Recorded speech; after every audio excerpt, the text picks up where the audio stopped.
Servus, Servus, Kid. grüß dich. Entschuldigung, ich muss mich schön hinhocken.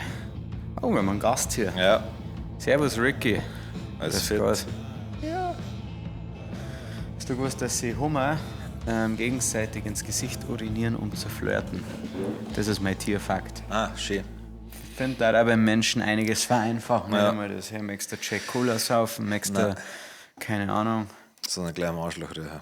Und ja, abpissen. ins Also Gesicht, sofort abpissen und dann weißt du gleich, wie du dran bist. Weil Ja. wenn es negativ reagiert, dann ist es einfach für mich kein... Potenzieller Partner. Richtig. Nicht die Mutter meiner Kinder. Nein, definitiv nicht. Nein. Du weißt ja gleich, wenn ich jetzt zum Beispiel bei mir jemand abpisst, weiß ich auch gleich, Ja, ja, mit dem schmeckt kann ich man, oder mit schmeckt dem man kann nicht. Genau, das ist, da gibt es kein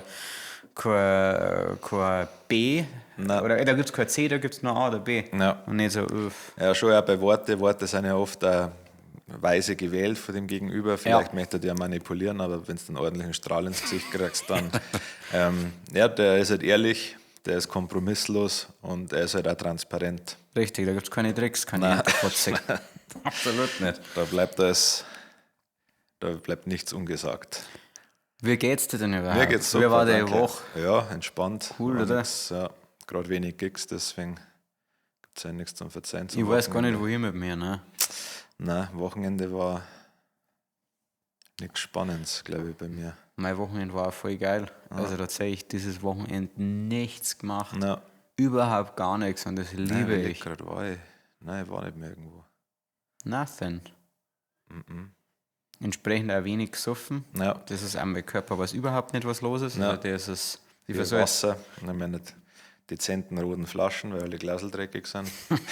Classic, ja. Ich versuche gerade meinen Körper irgendwas anderes neu zu prügeln, das ihm nachhaltig schädigt. Deswegen trinke ich hier einen kalorienfreien Energy Drink von Rockstar. Keine Werbung, also schon Werbung, aber nicht bezahlt. Ja. Das ist keine bezahlte Partnerschaft. Ozzy Osbourne ist gestorben, Habe ich schade. mitgekriegt, ja. Stefan Felix. hält uns ja auf dem Laufen. Ja, Felix Baumgartner ist gestorben. Ja, Hulk Hogan anscheinend. Hulk Hogan ist jetzt auch noch gestorben. Das, was trifft dich am härtesten? Entertainment ist gestorben. Entertainment ist gestorben, ja. Ozzy Osbourne trifft mich am härtesten. Also Hulk Hogan, ja, ein geiler Typ, aber Ja. das war vor meiner Wrestling-Zeit. Ja, Also der Hulk Hogan, klar, jeder kennt ihn. Ja.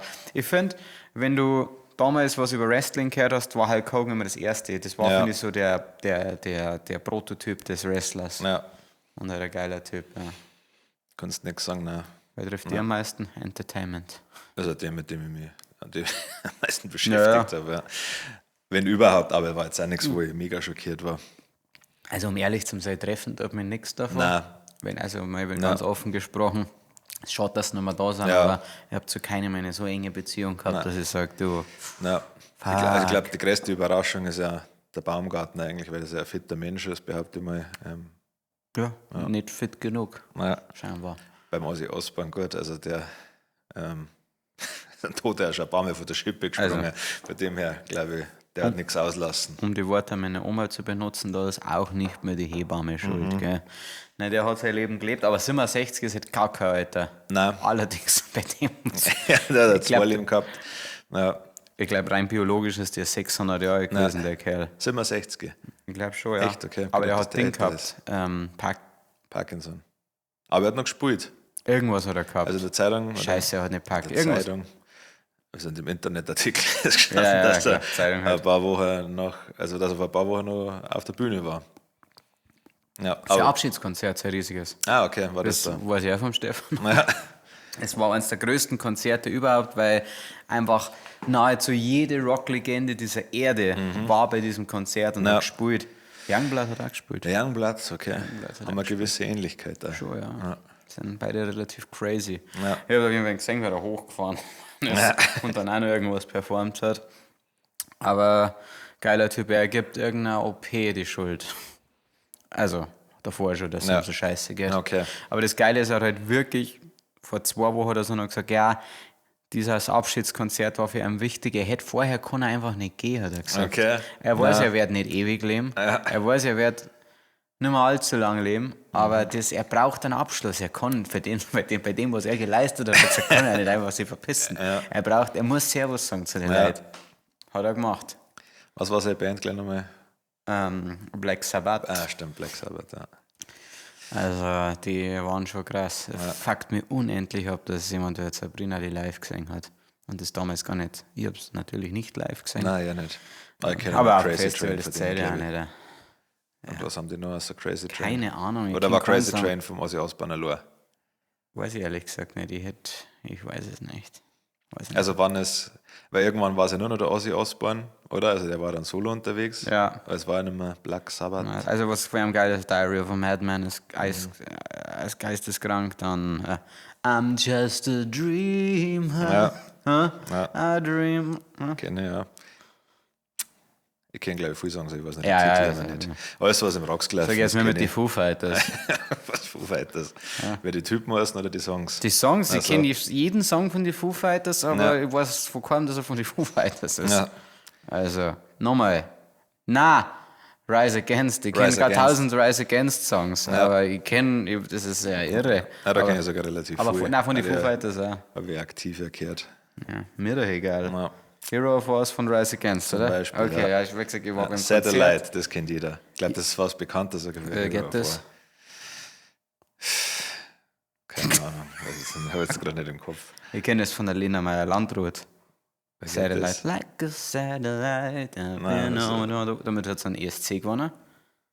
Ja. Ein ES Ich weiß, Eurovision Song Ich weiß, Contest. dass die den mal gewonnen hat, aber ich verfolge das nicht. All love.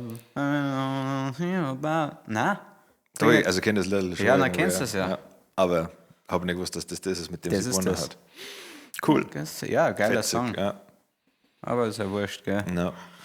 Ja, nein, ist schade, dass die alle von uns gegangen sind. Aber was willst du machen, gell? Ja. Gott hab sie selig. Ja. Also, du bist zu 1 Milliarde % in der Hölle. Da werden wir uns sehen. Ja.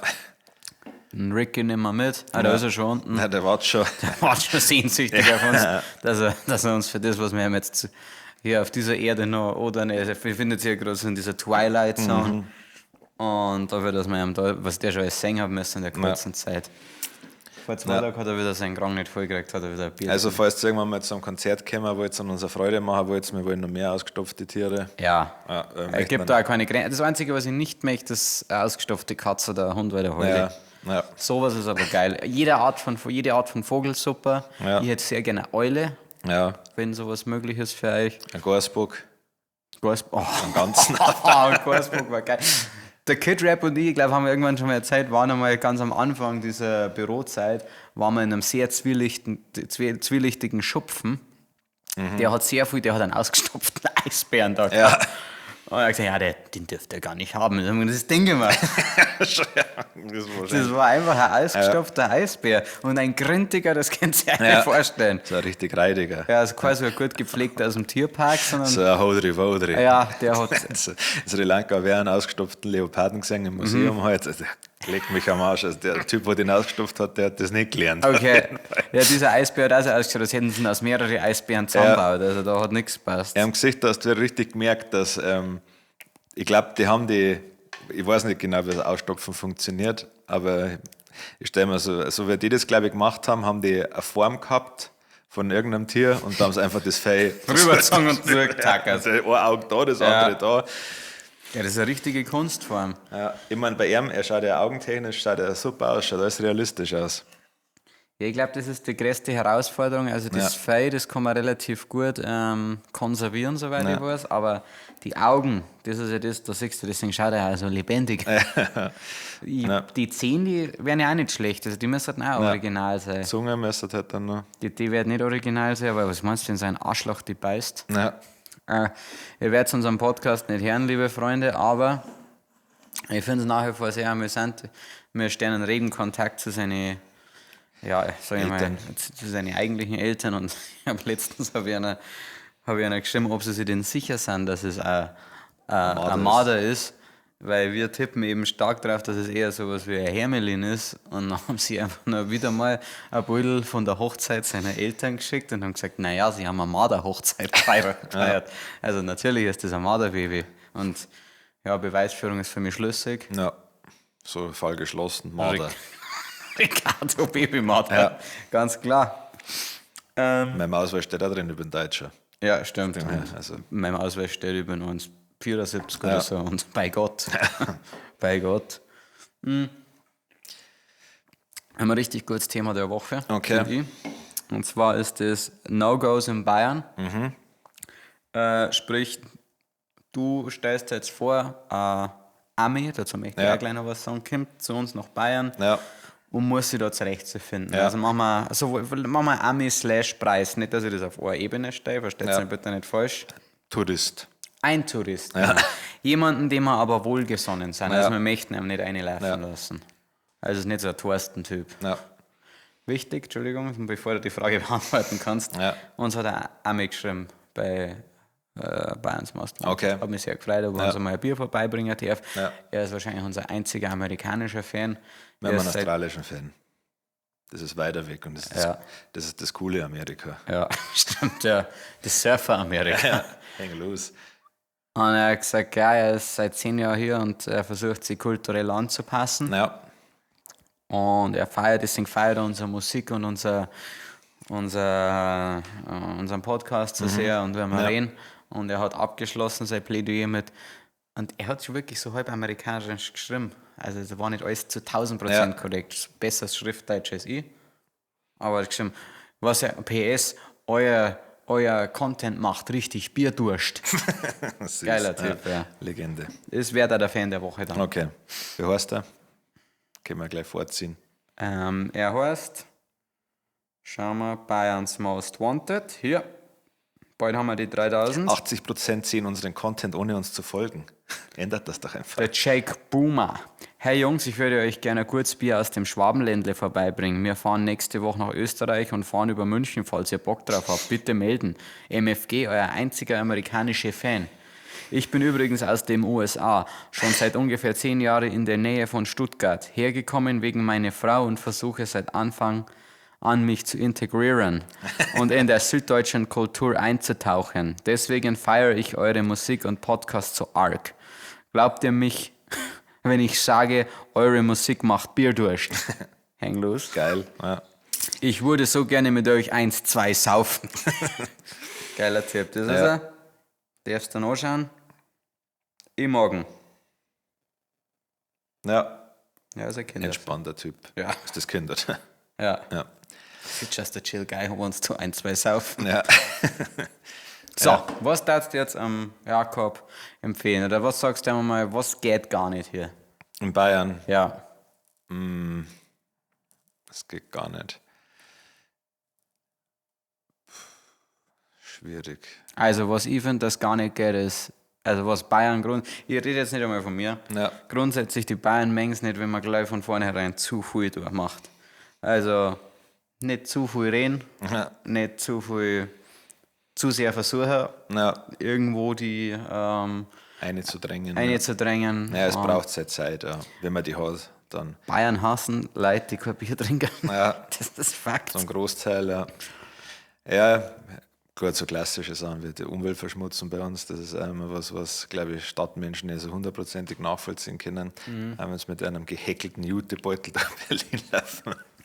Also wenn du dann schon, also wenn du jetzt nicht auf der Wiesn bist und hier so dein Lederhosen-Game spielen willst, dann sollst du dich schon damit beschäftigen, was die Leute in deinem Dunstkreis anziehen. Ja. Weil da gibt es ja Unterschiede. Musst dann jetzt nicht trachtenvereinsmäßig rumlaufen, aber die halt von jemandem, der ein bisschen Ahnung hat, beraten lassen, dass du halt anständig ausschaust, kannst du ja für kleineres Geld auch Lederhosen kaufen, die okay ist, für 300-400 Euro oder so. Ja. Das, glaube ich, ist immer hilfreich, wenn du halt in dieses Dorfding rein willst. Sonst, glaube ich, tut man sich insgesamt sehr leicht, wenn man im Verein dabei ist, weil da müssen die Leute sich dann ein bisschen mit dir abgeben. Ja, ja. Und ich glaube, das zeigt auch, dass man Bock hat, dass man Teil der Gemeinschaft wird. Du kannst vor allem mit dem, es gibt ja in jedem Verein immer einen Loser, den keiner mag. Wenn du da reinkommst, bist du das erste Mal durch. Das bedeutet, du schiebst wahrscheinlich nach oben, kannst erst mit ihm reden, dann wirst du ihn irgendwann überholen und dann gehst du zu den anderen und er ist wieder der Loser. Ja. Ich glaube, dass, mich freut es, wenn ich sehe, dass jemand Interesse an der Kultur hat und sie versucht, da eine zu wurschteln. Ja. Das, glaube ich, ist schon der erste richtige Schritt. Und ich glaube, so geht es eigentlich die meisten, auch wenn die Bayern den Ruf haben, dass wir sehr, was sagt man da? engstirnig oder sehr... Ja, voreingenommen sind. Ist ja so. Also, da uns tut es tatsächlich irgendwie ausnehmen. Uns persönlich? Ja. Ja. Also, ich bin sehr offen, jedem gegenüber. Aber ich glaube, dass das also ein Generationsding ist. Also, ich Ja, glaube, dass jetzt halt Leute, die nach uns kommen, auch schon oft wesentlich offener sind und kein so Geschieß mehr draus machen. Ja. Das ist jetzt meine Cousins einschätzen. Ja, jetzt nicht ganz so offen. Ein bisschen. Ja, einer schon, glaube ich. Ja. Aber ich habe jetzt auch nicht so viel mit denen zu tun gehabt. Ja, nicht. Ja. Paar No-Gos, die mir spontan einfallen. Ja. Wenn du im Dorf bist und gehst, sage ich mal so, am Gehsteig entlang, dann wird die im besten Fall jeder grüßen. Ja. Grüß zurück, du kannst fast keine größere Beleidigung äußern, wenn nicht zurück zum Grüßen. Ja. Meine Oma redet mit Leuten, die sich nicht zurückgrüßen. Wenn sie, das ist eine der unhöflichsten Sachen, die du den Wegscheid zum Beispiel machen kannst. Ja. Ich freue mich aber ehrlich gesagt, wenn ich bin gern in längeres oder was weiß ich unterwegs und wenn dann kommt so ein kleiner 12-jähriger Wichser und sagt, grüß dir, freue mich. Ja. Dann sage ich, du sprichst nicht mit mir. Denkst du, wer du bist? Du Arschloch. Ja. Nein, ich wäre gern grüßen. Jetzt steige in den schwarzen Van. Ja, schon. Lass deinen Schuh da. Du willst eine Chance geben, dass die finden. Ja, ich will das wissen, dass er weg ist. Ja, okay, gut, ja, passt. Ja. Jetzt einmal schreiben können, hey, ich habe... Na, okay. Das macht mich verdächtig. Aber nur verdächtig. Es ist kein eindeutiges Indiz. Absolutes No-Go. Du sitzt mit jemandem am Tisch, du kriegst Bier und du saust ohne O zum Stoßen. Absolutes No-Go. Franz, da musst du auch noch besser werden. Ja, gibt geteilte Meinung, aber ich finde Bier-Mischgetränke fragwürdig. Also kannst schon mal ein Radler trinken, wenn du meinst, aber insgesamt darf ich darauf verzichten, wenn du keine komplette leere Hosen sein willst. Ja.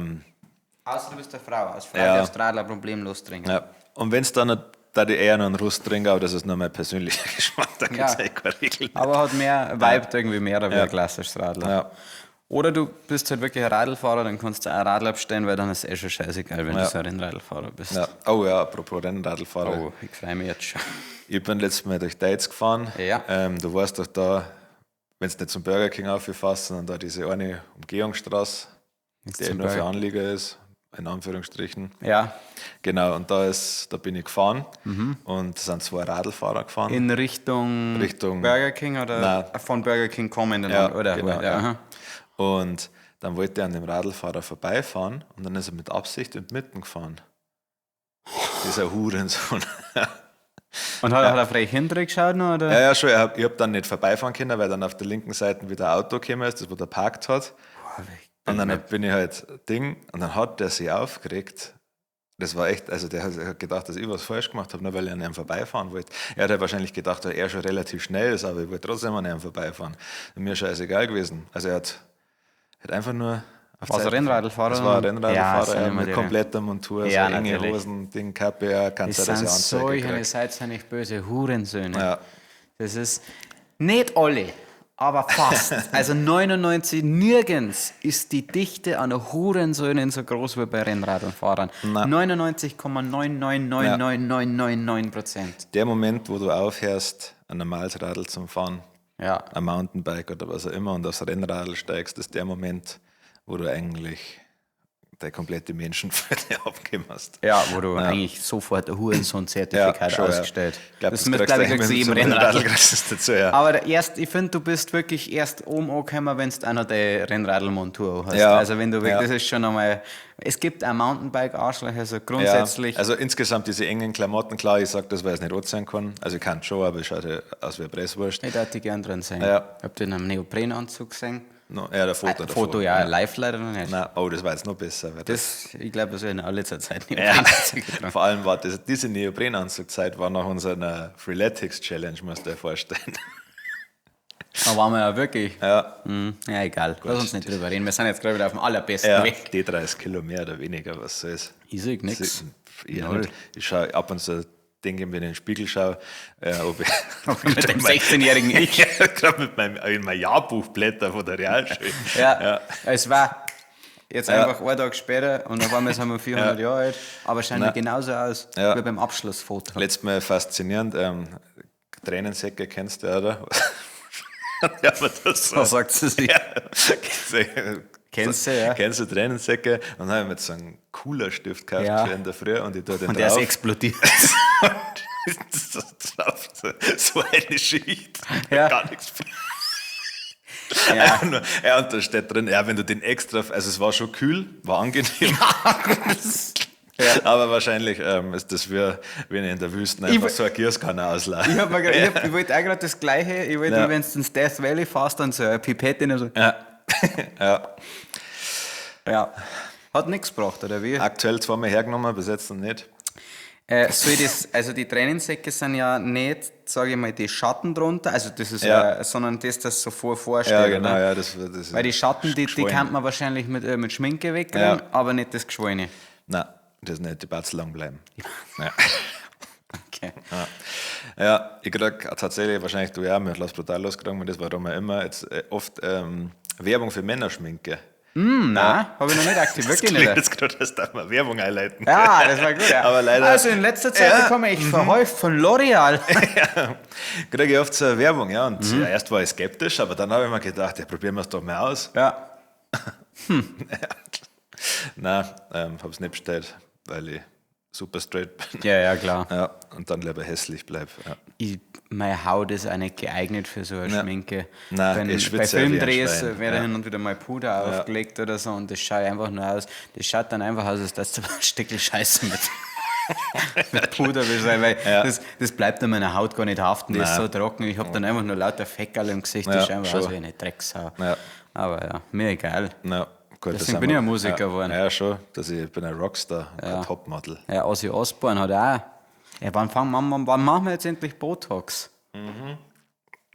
Das müssen wir jetzt Jetzt machen. macht's, wir sind schon spät dran. Ja gut. Tja, so hast du das von dem nicht ganz so aufgeschwollenen Gesicht. Ja, scheiße, ja. Findest du, dass ich Stirnfalten habe? Versprochen. Das wäre so ein grübeliger Nachdenker. Ja, ich bin sehr nachdenklich. Deswegen habe ich so viel Lachfalten. Ja. Da? Ja, da ist ein paar, ja. Das nennt man Krähenfüße, oder? Ja. Die habe ich, glaube ich, gar nicht. Lach mal. Da. Oh, schon. Also, ich finde das sympathisch. Ja, ich habe nur gedacht, ich lache nicht. Na doch, deswegen habe ich Vielleicht das kommt erste das Mal vom- gerade gesehen. Ja. Vielleicht kommt es vom Aufregen. Ja. Na, egal. Oder wenn es die Zähne fletscht, ist er fast wie Lachen. Stimmt, ja. Ja, stimmt, ja. Der irre Blick. Ja. Ja. Wir haben beim All I Want for Christmas Dreh, das haben wir für meine Zeit, haben wir beide, weil wir die ganze Zeit so in die Kamera geschaut haben, haben wir einen Krampf gekriegt. Ja. Weil unsere Gesichter das nicht gewohnt sind. Das ist so viel Lachen, ne? Ja. Na. Wie findest du das das Thema der Woche gerade? Ja, super, bearbeiten? ja. Was steht da sonst noch so?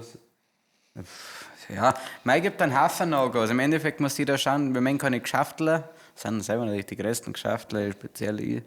Aber nein, einfach mal die Meinung, wenn es nicht gefragt ist, vielleicht nicht äußern. Na, Weil, pass auf, du kommst daher, weil es die CSU ist, ist cool. ja. Dann hast du es Kasbissen. Ja. Tödlich März! Ja. Ja, nein. Das ist zwar CDU, aber so wurscht. Keine Ahnung. Ja. Kein Unterschied. Die preisen CSU, da ist die wurscht. dabei. Ja. Sonst, was mag ich noch nicht? Was mengen Bayern noch nicht? Also ich finde es tatsächlich sympathischer, wenn jemand einen Akzent hat oder einen Dialekt, egal welcher Form, wie wenn es komplett Hochdeutsch ist. Finde ich, klingt extrem seelenlos. Ja, Ähm, schon. Also da, das ist ein Punkt, muss ja nicht mehr mein Dialekt sein. Ich finde wirklich jeden Dialekt angenehmer wie Hochdeutsch. Aber da können sie jetzt nicht aktiv was dagegen machen. Nein, aber er hat einen Akzent, das ist ja schon süß. Ja, schon. Ja, das definitiv, ja.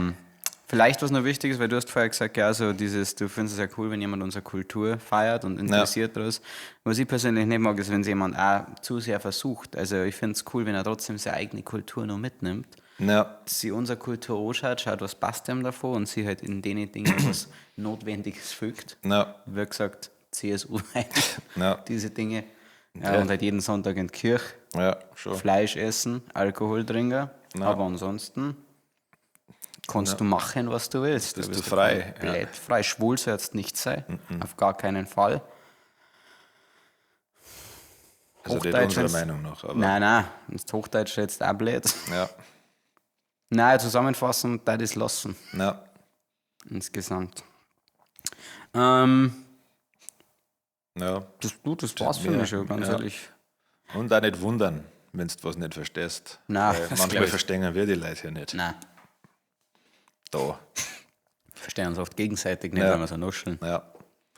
Das muss echt hart sein. Du denkst, hey, ja, jetzt lebe ich 10 Jahre in Deutschland, jetzt verstehe ich eigentlich relativ alle in Schwaben und dann fahrst 10 Minuten weiter. Ja, stimmt, ja. Und dann fängt alles ja. bei Null an. Ja.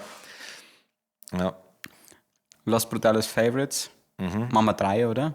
Ja. Sportarten. Sportart. Finde ich ganz gut. Okay. Was ist komplett auf der 1 für dich? Aber Was ich selber gerne mache das oder was weiß ich nicht. Ich finde insgesamt? es schwierig. Ich finde, nein, sage ich mal Sportarten. Oder vielleicht ein Mix aus beiden. Nix, okay. Also was ich selber machen kann oder wo ich mir vorstellen kann, die kann es machen. Also, was dir Spaß macht zuzuschauen und Ja. was du gut vorstellen kannst, dass du selber machst. Egal, Ja. ob du es schon mal gemacht Ja. hast. Und dann ist auf der 1 Thai-Boxen. Also erstens, weil ich es sinnvoll finde, zweitens, weil ich es cool finde und weil es halt, glaube ich, mit Allround-Sporttalent ist. Ja. Aber meinst du wirklich explizit Thai-Boxen oder meinst du MMA? Also ich meine jetzt also Thai-Boxen oder MMA, aber ich meine jetzt nicht Karate oder sowas. Ja, bei also Gott, ein nein. richtiger Kampfsport, Ja. keine Kampfkunst. Richtig. Also was du ernsthaft lernen kannst. Da der Boxen okay finden, aber irgendwie finde ich es cooler mit Treten. Treten. Ja. Aber ja, ich finde den ganzen Thai-Box-Vibe eigentlich ganz cool. Also, wo wir das gesehen haben in Thailand, war mir gefallen, wie respektvoll die miteinander umgehen. Klar, wenn du jetzt UFC schaust, lebt es ja davon, dass alle einen Shit-Talk machen oder Trash-Talk. Ja. Aber das war mal eine angenehme Abwechslung, wenn es halt dann nur um den Sport geht.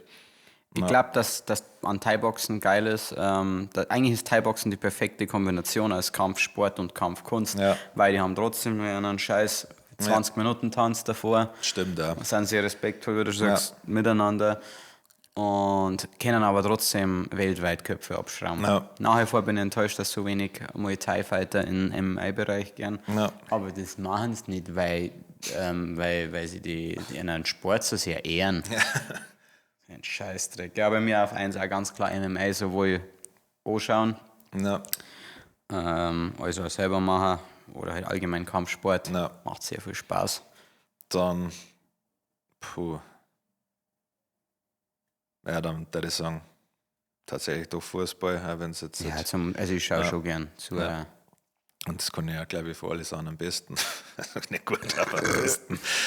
Ich hab die schon mal Federball spielen sehen. Ja, Sorry, Badminton. Badminton, ja. Federball, bin ja kein Kleinkind. Nein, stimmt. Das ist ein cooler Typ, ja, just a chill guy. Und Ein paar Dinge dann. Was gibt es noch für Sportarten? Ja, was ich noch cool finde, was ich aber nicht selber spielen mehr, ist Rugby. Nicht Football, sondern Rugby. Ja. Das ist wie Football mit Eier. Aber findest du einfach nur cool, weil es halt einfach sehr männlich ist? Ja. Weil, ich meine, die Regeln kennst du wahrscheinlich so gut wie ich, oder? Ja. Okay. Ja. Also, aber eigentlich ist das Prinzip schon geil, weil es geht ja, jetzt machen wir gleich alles, es geht einfach nur darum, du hast 2 Teams Ja. und die wollen von rechts nach links oder links nach rechts. Ja. Und die haben alles dafür, dass das nicht passiert. Ja. Das ist eigentlich ja eine moderne Art von einem klassischen, vom Aufeinanderprall zweier Armeen. Ja. Finde ich schon geil. Ja. Aber so, ich glaube, wenn ich mir jetzt entscheiden müsste, so vom Zuschauen und ob ich es auch selber machen kann, dann glaube ich Eishockey, glaube ich, war bei mir dann auf der 3 tatsächlich. Erstens, also ich weiß nicht, ob ich noch Schlittschuh fahren kann, weil es schon lange her ist, aber habe ich relativ okay können, Eishockey auch. Und ich finde es halt zum Zuschauen fast aufregender wie Fußball. Ja, weil sie im halt fotzen Stadion. können. Ja. Und ich mag den Vibe irgendwie, ist geil. Also Fußballstadion ist auch cool, wenn du halt mal in der Fankurve bist. Aber im Eishockey ist halt irgendwie mehr Tamtam noch.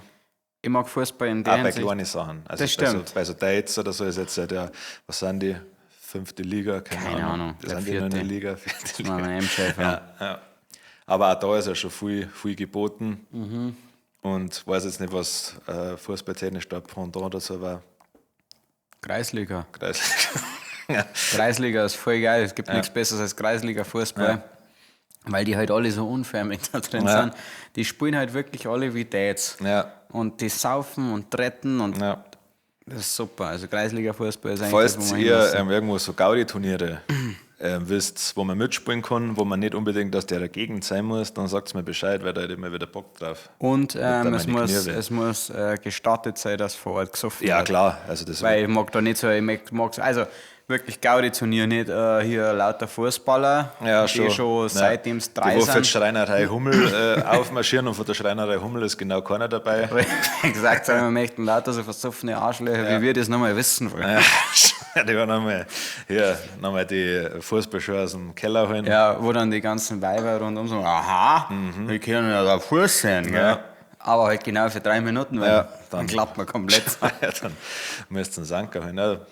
Mir war es wichtig, dass 2 Sanitätszelte da sind. Du warst, ich habe letztens mit der Steffi drüber geredet, glaube ich, oder mit jemand anderem, weiß ich nicht mehr, irgendein Menschen auf jeden Fall.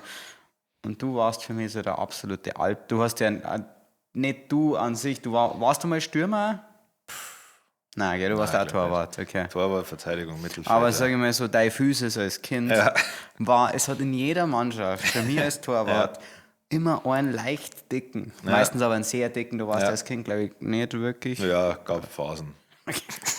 Hat es immer einen Arschloch gegeben. Der hat immer die Nummer 10 gehabt und er war immer Stürmer. Ja. Der ist einmal im Spiel gelaufen und das ist er gelaufen und hat aus 3 Meter Entfernung einen Schuss drauf gehabt. Und ich weiß, dass du einen relativ heftigen Schuss hast. Ja. Nein, das und bei uns, der die mit ins Tor reintraut hat. Also hat er nicht, aber ich meine, die haben wir immer in die Fotzen geschossen. Ja, nein, da hat es bei uns fuck, wird der geheißen, der Hirschhahn Andi, war das, glaube ich. Auch so einen relativen, so einen, Billie Eilish-Blick drauf gehabt, so relativ kasig und halt nicht so, ich war ja schon immer so komisch fett, also mit so, der war halt einfach auch so wie so ein Quadrat. Ein Panzer einfach. Und der ist halt dann auch da einmal 4 gelaufen, jetzt wechseln wir einen Hirschhorn an die Ei. Dann ist der da vorne gestanden, kein einziges Mal zurückgelaufen. Hat draufgezogen. Das nur so geracht hat. Ja. Und dann ist er wieder raus. Und wenn er nicht getroffen hat, ist er von seinem Dad angebrüllt worden. Ich bin mir sicher, hat er nicht 2 Geschichten. Einer hat einmal einen Fotzen gekriegt, weil er so schlecht gespielt hat. Das werde ich nie vergessen. Das war nicht der Hirsch, sondern der richtig Leiter. Unser Trainer, der Franz, eine absolute Legende, der hat einen geistig beeinträchtigten Sohn gehabt. Ein Maxl, auch eine absolute Legende. Und das war halt einfach Usus. Hat man auf mein Penny verfolgt. Stimmt, ja, dass man nach dem Spiel haben wir aus irgendeinem Grund hat es oft noch so ein Freundschafts-Elfmeterschießen gegeben. Ja. Warum auch immer. Ja, das haben wir so als Gaudi gemacht. Ja. Und es war halt immer so, dass logischerweise, wenn der Maxl geschossen hat, weil der hat ja eigentlich nicht wirklich schießen können, also der Ball ist oft nicht überhaupt zur Ziellinie gekommen, aber zur Ziellinie. Zur Torlinie gekommen. Aber es war ganz klar, es war ungeschriebenes Gesetz, dass der fremde Torwart, wenn der Maxl schießt, den Ball reinlässt. Ein Torwart. War da ein kleines bisschen zu ehrgeizig. Und heute im Ball und in meinem Leben habe ich noch nie jemanden, ich glaube, ich weiß nicht, wann ich das letzte Mal jemanden, einen Fremden, ein Kind so anbrüllen sehen habe. Der Franz war außer sich. Und Maxl natürlich total enttäuscht, weil sonst trifft er immer. Und der hat nicht gewusst, wie ihm geschieht, dieser Torwart. Aber er war mir als Spieler war natürlich auch sauer. Aber Maxl hat nochmal geschossen und versenkt. Ja, klar. Also vorstellen, er hat nur mit die Ohren geschlackert. Wo ist er dann? Dann habe ich gesagt, wo bist du jetzt, Herr Gauli? Schaffst du es nicht einmal von ihm den Ball zu halten?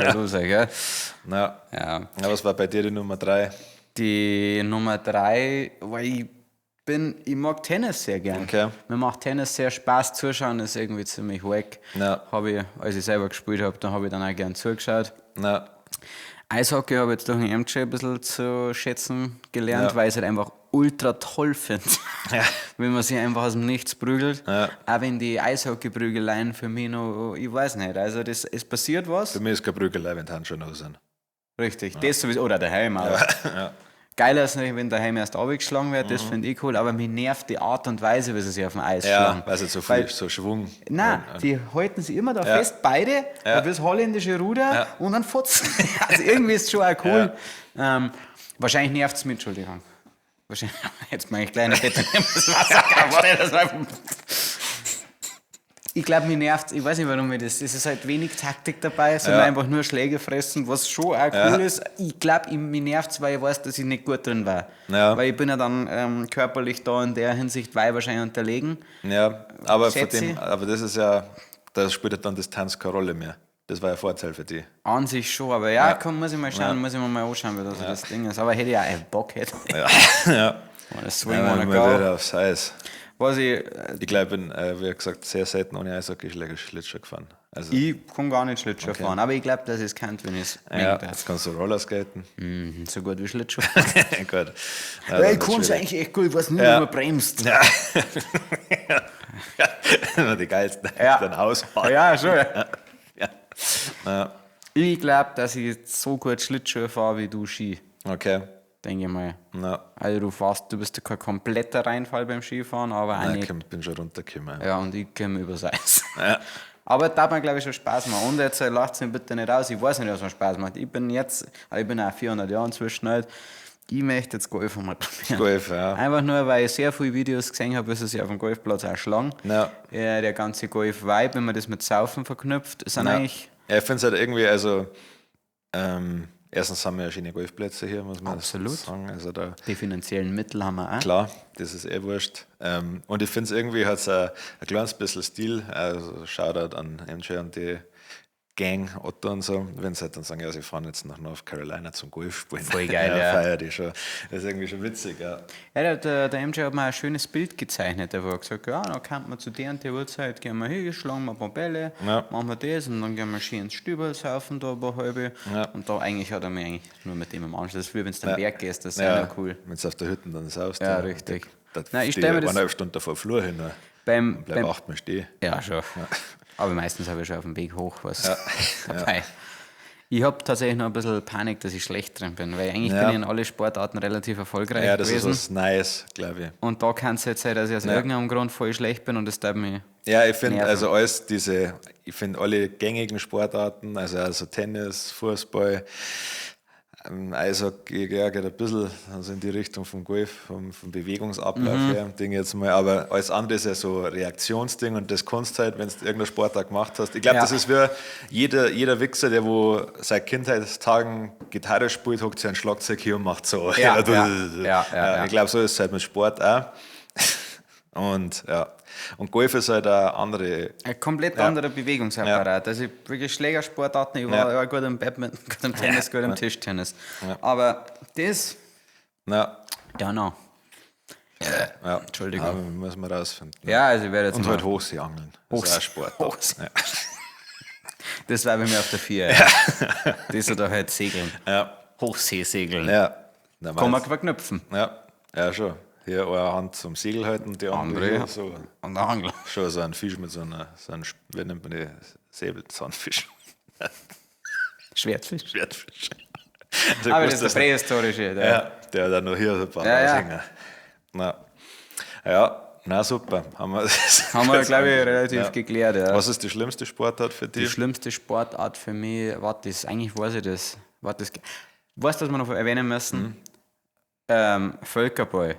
Ja. Völkerball / Dodgeball ist ja eine der geilsten Sportarten, stimmt, die ja. existieren. Also nix habe ich so sehr geliebt in der Schule wie das. Ja. Und ich glaube auch, das Coole am Völkerball ist, Völkerball? Doch, ist schon Völkerball. Ja, das was du am Anfang. Wo es die gegenseitig abschmeißen müssen. Das Coolste ist, ich glaube, jeder denkt, er ist der Main Character in dem Spiel. Jeder denkt, er hat es voll drauf und jeder erzählt mindestens einmal in seinem Leben die Geschichte, wie er damals als letzter drin war. Und alle und im Endeffekt ist es eine Runde, wo du nicht getroffen wärst, alle denken, wow, und du hast dann einfach gerade einen kurzen Moment gehabt, wo du aus Glück nicht getroffen bist und jeder denkt, der ist ein totales Genie im Völkerball. So wie ich. Ja, Mr. Ball mit Gravitation kommen, das ist Ja, nicht drauf.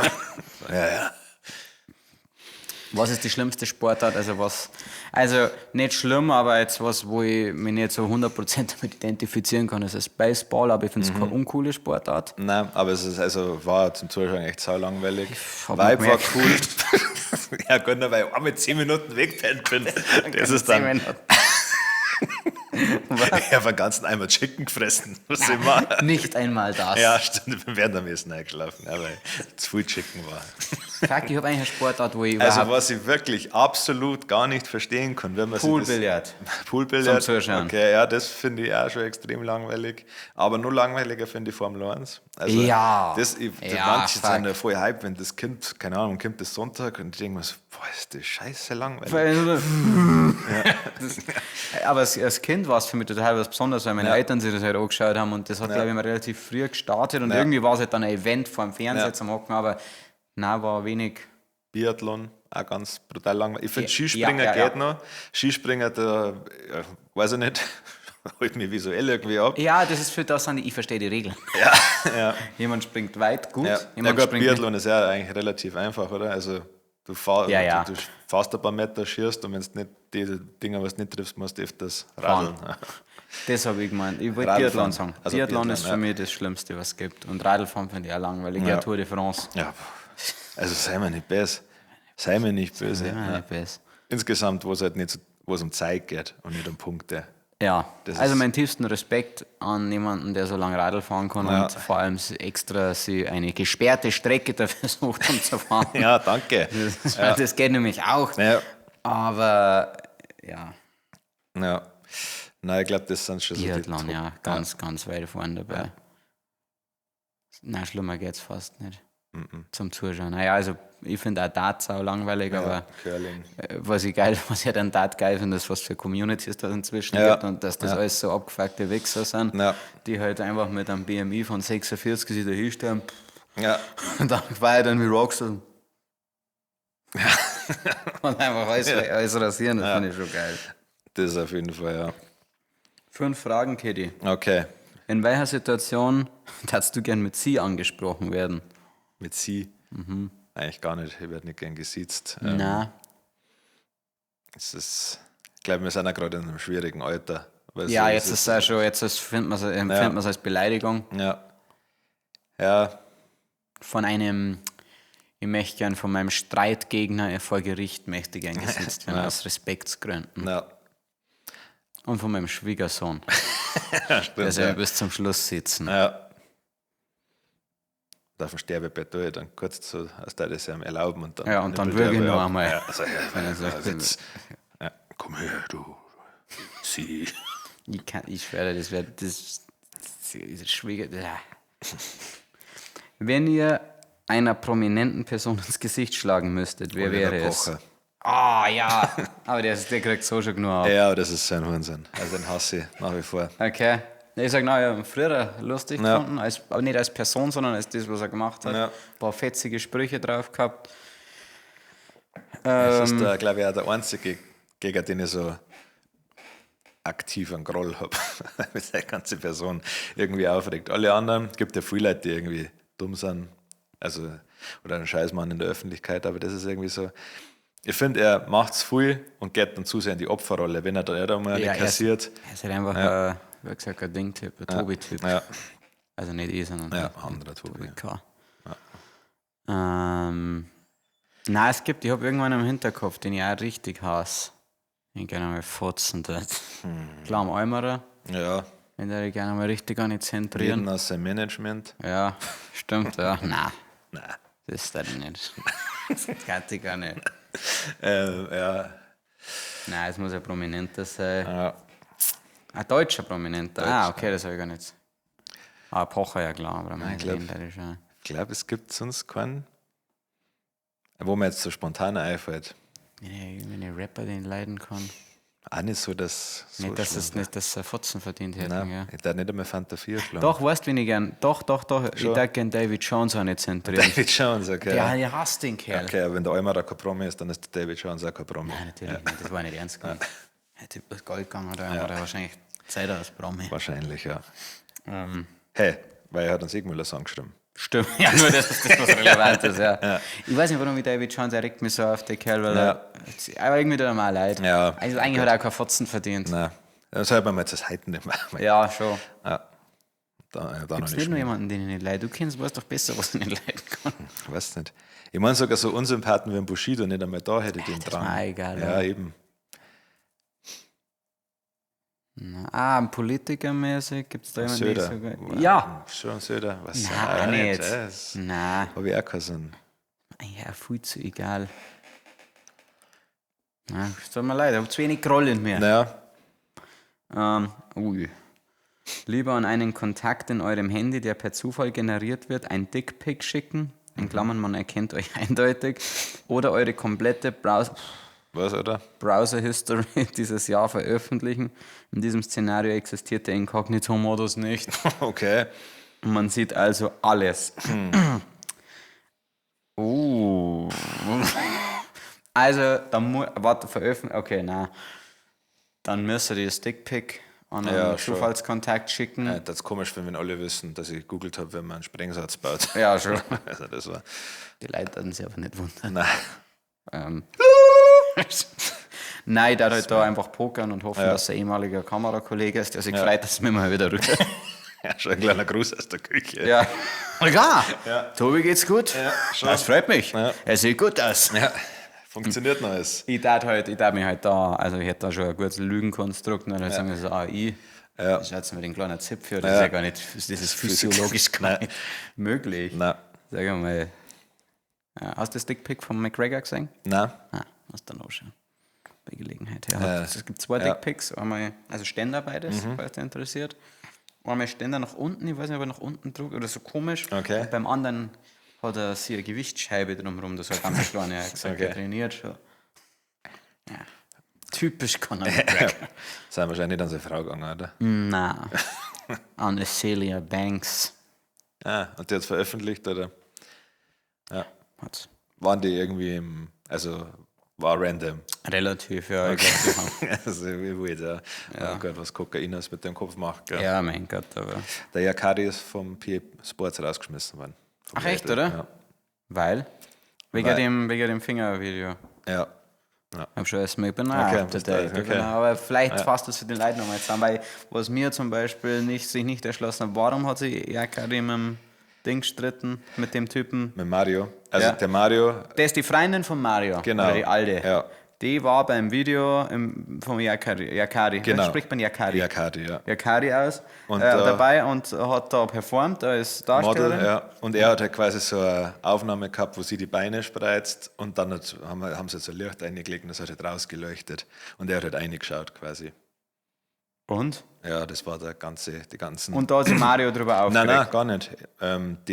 Er ist dann zerfleischt worden quasi vor die ganzen... Der Mario? Ja, vor die ganzen Pseudo... das konnte eine Frau nicht. Was ich will, Typen, ganzen Incel-Arschlöcher, die wo dann gesagt haben, ja, wie er das nicht zulassen kann und bla bla bla. Genau, und sie hat einfach nur ihren Modeljob gemacht und der Yakari hat aber dann nicht aufgehört, obwohl sie ihren Job einfach noch gemacht hat und haben nichts miteinander gehabt, laut Aussagen von PA Sports, aber er hat die ganze Zeit weiter grundlos gegen sie und auch gegen ihn dann geschossen und hat so Internetmobbing gestartet. Aber hat er das eingeleitet oder hat er sich eher noch darauf eingegangen, was die anderen gemacht haben? Nein, er hat dann angefangen, ihren Freund die ganze Zeit zu verarschen quasi und hat dann, es gibt so ein Reaction-Video, wo sie ihm das Video quasi zeigt und er hat dann so ein bisschen schon leicht schockiert war über die Szene. Wer zeigt wem das Video? Also sie zeigt ihrem Freund das Video Mario. quasi, ja genau, Mario, und da hat er 100 Screenshots gepostet und dann so Tränen-Smileys und so, und hat sich da schon sehr drüber lustig gemacht und jetzt hat halt da nochmal nachgeschossen, ohne jeden Grund halt. Also finde ich ja schon unprofessionell. Finde ich total. Also ich meine, der Mario, wer ist das überhaupt? Das ist ein TikToker einfach. Ist der erfolgreicher? Keine Ahnung. Ja, schon erfolgreicher. Ja. Aber wie unnötig. Ja. Ich meine, der Mario hat am Yakari gar nichts getan. Nein. Nur sein Freund und einfach sein Video mitgespielt. Ja. Und dann auch nicht, also das war, normal, also es war wieder die Szene, wo Leberkäse. Ja, bei Leberkäse, ja, so. Und da war ja alles so koscher, also da ist ja keiner dann gekommen und hat die da fertig gemacht. Klar, ein bisschen weniger Reichweite und da muss man schon sagen, dass halt manche von den Yakari-Fans da immer ein religiöses Ding dann auch draus machen. Ja. Und das ist jetzt halt nötig. Ja, das ist richtig schwach. Also das, was ich dann noch gesehen habe, war irgendwie dann der Yakari. Ich hab deine Alte schickt mir ein Video, wo sie sich fingert und du Hurensohn. Ja. Aber ja, das war anscheinend vom alten OnlyFans-Ding, was er aber schon seit Jahren nicht mehr macht. Und Internet vergisst nicht. Ja, ja. Genau, Okay. aber jetzt ist er. Aber der ist anscheinend insgesamt ein schwieriger Typ. Aber er hat auch schon ein paar Mal Fotzen gekriegt. War ja Kari nicht der ziemlich. Ist das der mit dem ultra geilen Song? Also der hat ein paar, also musikalisch immer relativ das Gleiche, aber hat einen coolen Style gehabt eigentlich. Aber er wird schon, also da hat die Quantität auf jeden Fall die Qualität überholt. Aber wer hat diesen einen Song und warum haben wir, vielleicht haben wir deshalb Ganja getippt. Achso, nein, das ist der Vega. Das Okay, gut. Gott sei Dank. Nein, das ist ein Passt. anderer Typ. Ja. Gut, so ist Effekten dann, Herr Kari. Jo. Mit welchem deutschen Prominenten würdet ihr auf keinen Fall Urlaub machen? Mit dem Campino? Ja, Dem da die Pfotzen. stimmt, der Fotzen an. Also, Ja, gut, das man braucht keinen Urlaub machen. Mit dem Wendler mehr ja nicht Urlaub machen. ja. Ich mehr mit keinem Urlaub machen. Das sagt er, wie es ist. Ich glaube, das ist schon stressig. Ist, ja. Ich bin ungern mit Fremden im Urlaub. Ja. Es ist okay, wenn in meiner Gruppe ein paar Fremde dabei sind. Oder wenn ich Fremde im Urlaub, in einem Saufurlaub, nicht in irgendeinem anderen Urlaub, kennenlernen, weil dann gehe ich auf die vielleicht so. Aber ansonsten möchte ich mit niemandem Urlaub machen. Ein Prominent, mit dem ich keinen Urlaub mache. Söder. Naja. Der dann sehr kulinarisch vielleicht ein bisschen verwöhnen. Stimmt, ja. Da braucht man auch keine Angst haben, dass es was Veganes gibt. Oder Vegetarisches. Aber Bier dazu kann es geben. Na, stimmt, ja, deswegen auch. Na, ja, ist eigentlich relativ ähnlich wie mit der Fotzen. Ne? Aber ich darf mit vielen Leuten nicht in den Urlaub fahren wollen. Also da. Darfst du gern mit Tommy Schmidt in Urlaub fahren? Und das ist jetzt keine Aussage, dass du kannst nicht leiden, wenn du Nein sagst, sondern darfst du ihm, wenn er sagt, hey, Katie, wie schaut's aus?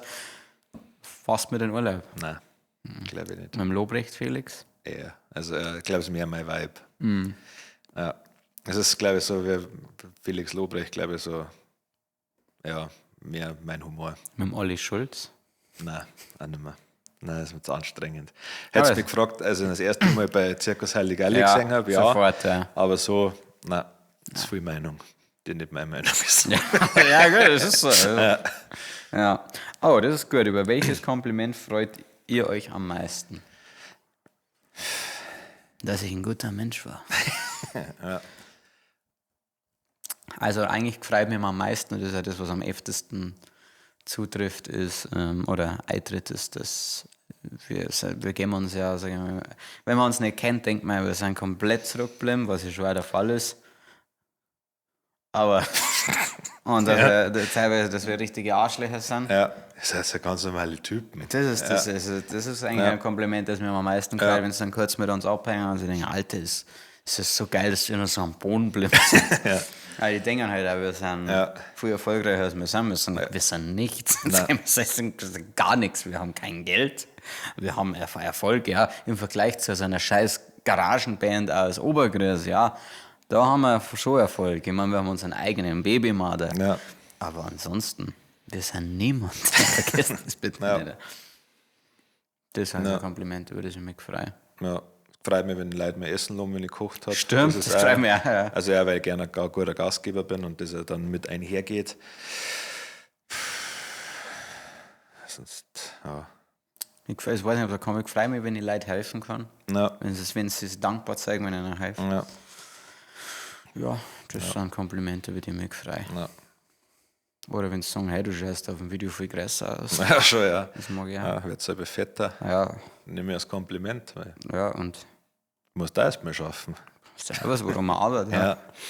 Kann auch nicht Ich habe jeder. mich dafür entschieden. Der Harry arbeitet seit Jahren dran und wird nicht richtig fett. Nein. Wo er frisst, wäre nicht Drecksau. Ja. Fan der Woche haben wir schon gehabt. Ja. Oh fuck, beim nächsten Mal darf ich noch einen Fan der Woche, sonst vergiss okay. es. Der Bagger Shorty. Der Bagger-Short, haben wir den nicht schon gehabt? Egal. Okay, ja. Bagger Shorty kommentiert unter jedes Reel. Geiler Typ. Absolute Legende. Absolut lit, der weiß, wie es läuft. Na, danke für den Support, muss man da sagen. Secret-Tipp. Haben wir einen, oder? Da steht die Currywurst vom Harry. Dann nimm mir einen Hensch, da wo ich gestern beim Essen Ah, war. so, mach ja. Ja. Veitskirche Egling, Landkreis Bad Tölz. Eine relativ normale Dorfwirtschaft, so von außen, aber wirklich super Küche. War ich gestern beim Essen positiv überrascht, weil in der Gegend habe ich schon öfters in Scheiße gelangt, essenstechnisch, aber da war es wirklich einwandfrei. Die Bedienung war lustig und trotzdem nicht so aufdringlich. Na, war auf Zack, das ist mir irgendwie sau bekannt vorgekommen, aber also wurscht. Und ansonsten Preise habe ich gar nicht gesagt. Super Preise. Schweinsbraten noch unter 14 Euro. Also kriegt man unter 10 Euro. Nein, das nicht, aber normalerweise kostet der Schweinsbraten schon bei uns bei so 18 Euro. Was? Ich war schon lange nicht mehr essen. Ja. Du redest wahrscheinlich von den österreichischen Preisen. Nein, also der Rührer ist eigentlich einer von den günstigeren noch. Schon? Hat der einen Handschweinsbraten? Nein. Okay. Also insgesamt, also Schnitzel Ja. günstig. Lasagne kostet unter einen Zehner. Ich kann den Aber die ist gut, gell? Ja, Ja, also- ich gebe viel auf deine Meinung, was Lasagne ich sage es nach wie vor nicht so gut wie eine selber gemachte, aber die beste, die ich im Restaurant je gegessen habe. Und ich auch gut, man muss dazu sagen, ich esse nicht so oft in Restaurant Lasagne, weil ich es meistens zum Kotzen finde. Aber warum hast du es dann da gewagt? Weil du nach wir es mir Lasagne empfohlen worden. Ah, okay, ja, gut. Dann habe ich gesagt, okay, und das ist so eine Lasagne, da ist nicht so viel mit Tomate, da ist mehr mit Hackfleisch. Super, ja. Ja, deswegen. Wie ist die Menge an Lasagneplatten? Weil die ist oft. Ja, ich glaube, Ich hasse es, wenn so viel Weiche drin Ja. sind und dann hast du nur das Geschlamms, das alles schmeckt nach nix. Nein, es schmeckt schon. Also, Käse? Viel es Käse? ist viel Käse drauf, Super. ja. Aber man muss schon, es ist schon mal relativ nah an der Salzgrenze. Also wenn du nicht gern salzig isst, Ach so. ja, Wird man nah an der zu wenig salzen. Nein, das auf keinen Fall. Okay. Ja, aber beim Hensch da auch insgesamt, glaube ich, das teuerste Gericht 16 Euro oder so. Und da Das war ein waren- Zwiebelrostbraten wahrscheinlich. ich weiß nicht, ob es stand, ich habe keiner gegessen und deswegen habe ich in einer Bestellung stand Zwiebelbraten drauf, deswegen war ich mir nicht Ich sicher. schätze mal. Aber der hat nur 14 Euro gekostet und das finde ich, deswegen habe ich gedacht, das ist wahrscheinlich eine Sau, weil Zwiebelrostbraten kostet ja schon einmal mindestens ein 20. Eigentlich schon, ja. Was hat das Bier gekostet? Ich habe kein Bier getrunken gestern. Aber hast du auch nicht geschaut, oder? Nein, habe ich nicht geschaut. Und was auch noch war an dem Tag, ein kompletter langer Tisch, Stammtisch. Lauter alte Typen. Geil. Ja. Da müssen wir jetzt irgendwann einmal Ja. kleine Ding starten. Eine Entscheidung treffen. Eigentlich, wir haben eine Zapfanlage, wir haben einen Tisch. Eigentlich sollte man den Stammtisch einfach da machen. Ja. Aber halt wirklich einmal in der Woche. Ja. 4, 5, 6 halbe Saufen. Ja. Kann man eigentlich direkt am Podcast immer Ja, mit dem Podcast ja verknüpfen. Ding. Vor dem Stream vielleicht, wenn wir das wieder machen. Ja, stimmt. Ja, und dann hier schön. Stream. Ja, nein, das ist mein Tipp der Woche. Schaut vorbei. Keine bezahlte Werbung, aber Werbung. Gell, Ricky, da hat es dir auch geschmeckt. Alter. Wird ein kleiner nervös. Ja, ja, völlig. Dann läuft ihm das Wasser im Arsch. Schau mal, Ricky. Du Drecksau. Naja, Ja. okay. Dann hat die letzten Worte wie immer der wunderbare Harry.